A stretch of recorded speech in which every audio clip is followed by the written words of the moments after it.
Okay, welcome back to members of 121 Community Church in Grapevine, Texas. Our ongoing study in the book on Being a Christian by Professor Hans Küng, published in 1976. We're going to continue on in part 3, and we're going to take a look at a very interesting section, pages 223 to 233.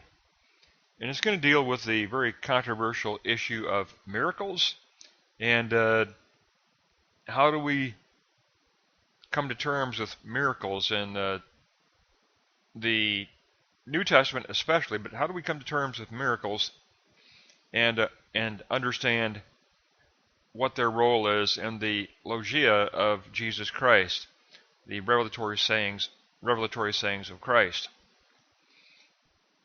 So it's going to deal with the topic of transcendence.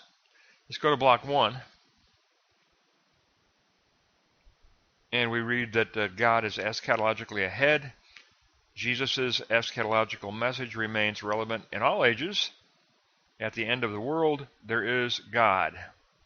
We have to reckon ourselves with God's future. And we do that by shaping the present according to God's future. The future is to be revealed, and it is to be fulfilled. So God's future as revealed. It is the eschaton. It is the ultimate real of the future. It is qualitatively new. It announces its coming in anticipation. And by that, Professor Küng means that there are ultimate meanings attached to every situation. Ultimate kingdom of God meanings are attached to every situation. And that also applies to our own self-identity. So note 3, block 1, note 3, kingdom as eschaton and eschaton as revealed equals eschaton as fulfilled.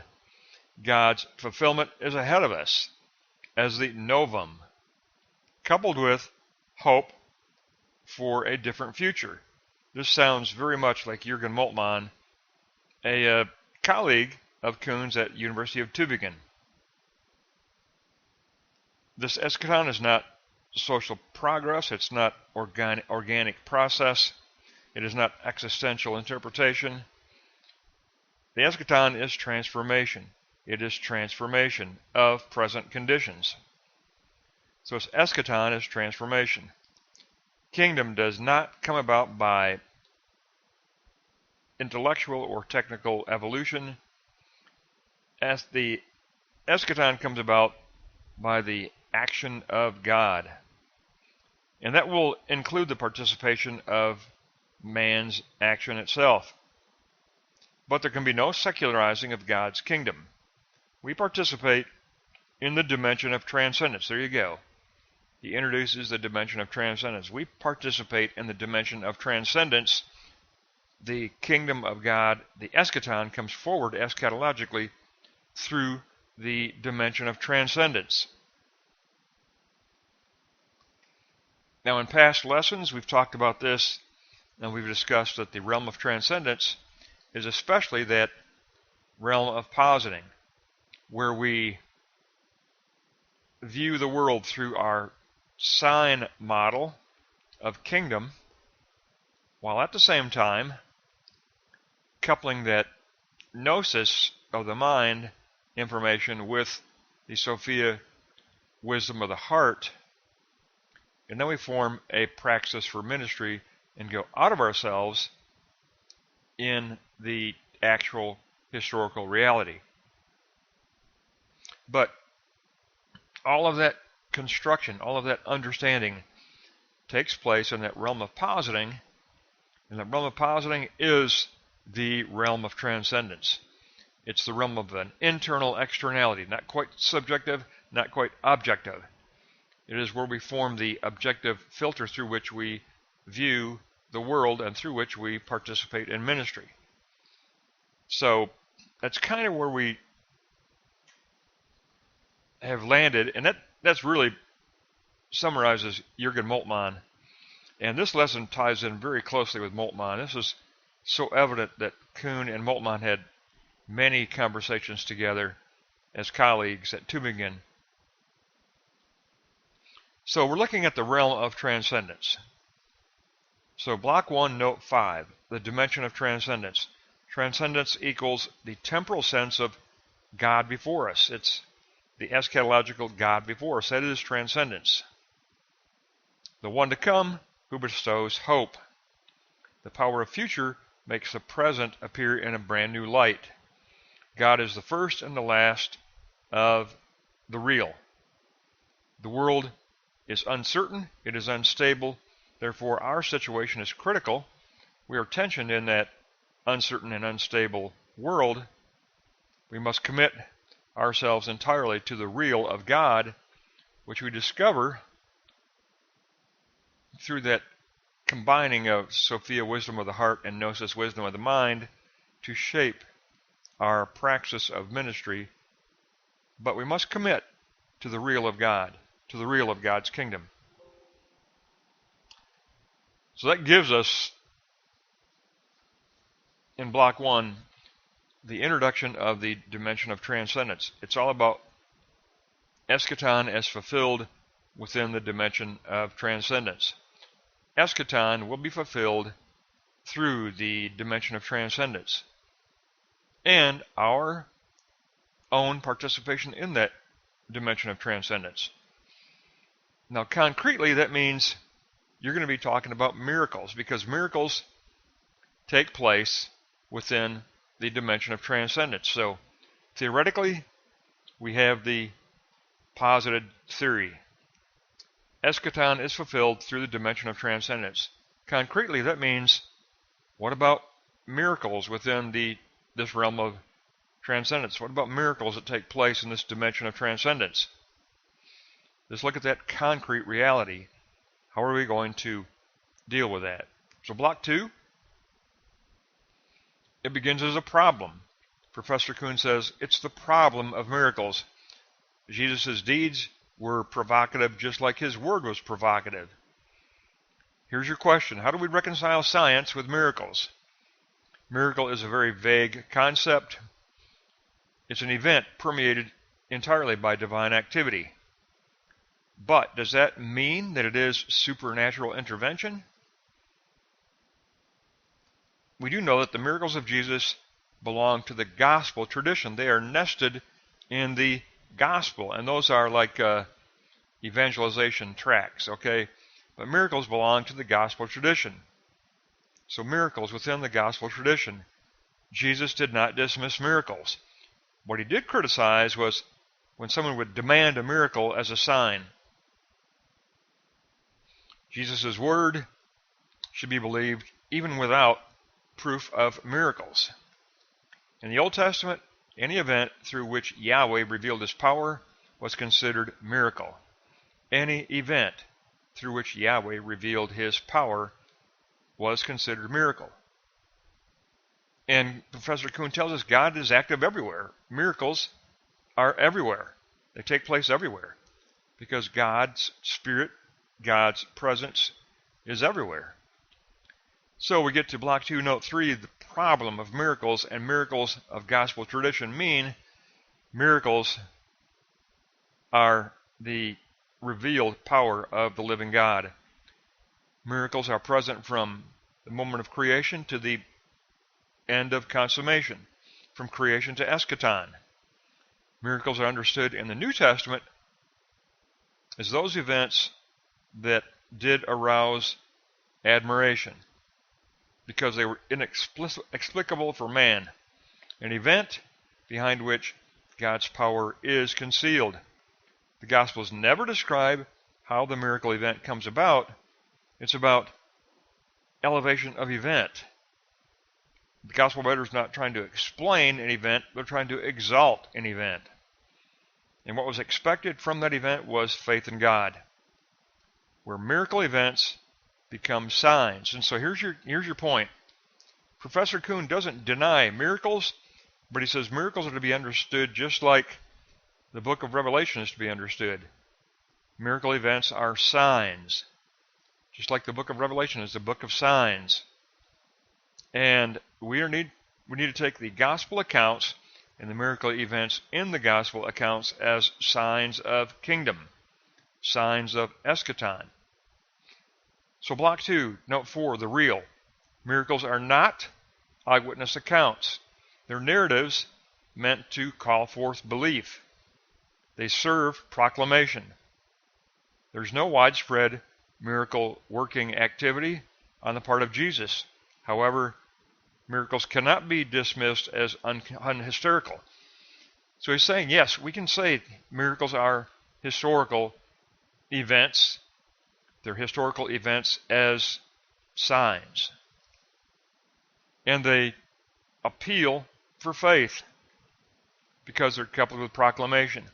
What matters for the gospel writers is the testimony supporting Jesus as the Christ. Therefore, miracles as signs are tied to proclamation, and they support Jesus as the Christ. So, it's an interesting approach because conservatives can get on board here. It's not a liberal position at all. If anything, Professor Kuhn is demanding that we come to terms with miracles, that they are historical, but they are historical and they are signifying. That's his key point. They are historical, they are signifying, they are rooted in the logia of Jesus Christ, and they are always coupled with proclamation and testimony. They serve faith, they serve belief. So let's take a look at block 3, where he really does give us his definition. Transcendence is a charismatic deed functioning as a sign. Transcendence is a charismatic deed functioning as a sign. And I would couple with that the believer's act of positing is a charismatic deed. Remember, it's not subjectivity, it's not objectivity. In the realm of positing, we deal with the internal externality, construction of sign model that through which we view the world, through which we perform ministry. So the realm of positing for me is, in my opinion, and in the position of Jürgen Moltmann, it's a charismatic deed.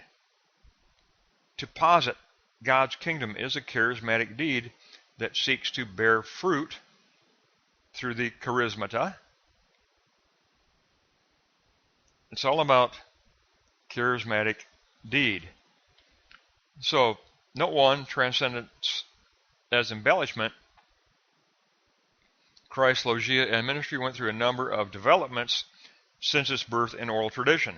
Accounts were duplicated, numbers were increased, miracles were magnified, and they became generalized.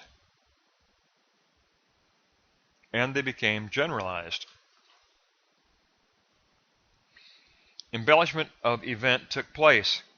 The gospel writers even transferred material from outside Christianity to embellish and emphasize Christ's authority. And you have duplicated events. You have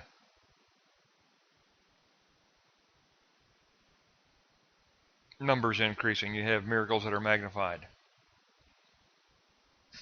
But if we move on here, you'll see that he brings this home historically.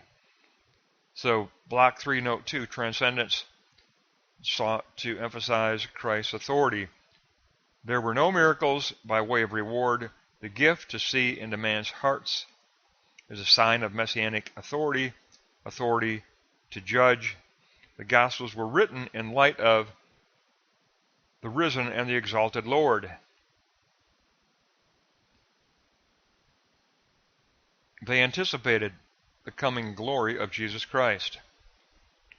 So 3:3, the conclusion to this section. Transcendence as embellished and transcendence to show authority equals transcendence as deeds, as signs. Some miracle events anticipate the risen Christ, especially Epiphany events that have a symbolic meaning, a sign-like meaning. Like rescue from a storm equals rescue from persecution, which anticipates the glory of God. The Transfiguration anticipates the glory of Christ. The 3 events of Jesus raising the dead anticipates Jesus as Lord over life and death. Miracles as breaking the laws of nature cannot be proved historically. They occurred historically, but they cannot be proved historically. Instead, miracles should be interpreted as signs. Miracles should be interpreted as significations. Significant deeds that function as signs. Significant for the kingdom of God that function as signs of kingdom. They are charismatic acts. Charismatic acts that function as signification. They have the character of signs. And so you can see with the conclusion, Professor Kuhn is not by any means positing a liberal position here. What he's positing is a very definite historical approach that tries to move beyond the vague veil or veneer covering historical miracles and to just emphatically state, yes, they are historical, but they are like, and I just use the book of Revelation because we just recently studied the book of Revelation, but they are signs. They are signs of kingdom, and they need to be interpreted as historical deeds as signs, historical deeds as charismatic signs, charismata, gifts of the Spirit, charismatic fruit-bearing signs that will bear the fruit of faith and belief. And they're always nested in the Gospels, and they are historical, though we can never prove them to be historical or prove them historically. They are historically, says Professor Kuhn, and they are signifying charismatic deeds. Historical, signifying charismatic deeds. Historical, signifying charismatic deeds. Miracle. Miracle equals historical, signifying charismatic deed. And that fits right in there with the realm of positing that we've discussed when we studied Jürgen Moltmann. That is a realm of transcendence, and all this takes place in the realm of transcendence, where God meets us with His Word, where we are confronted by how our hearts have been imprinted, how our minds have been imprinted by the Spirit of God. That all takes place in the dimension of transcendence. And so we end up with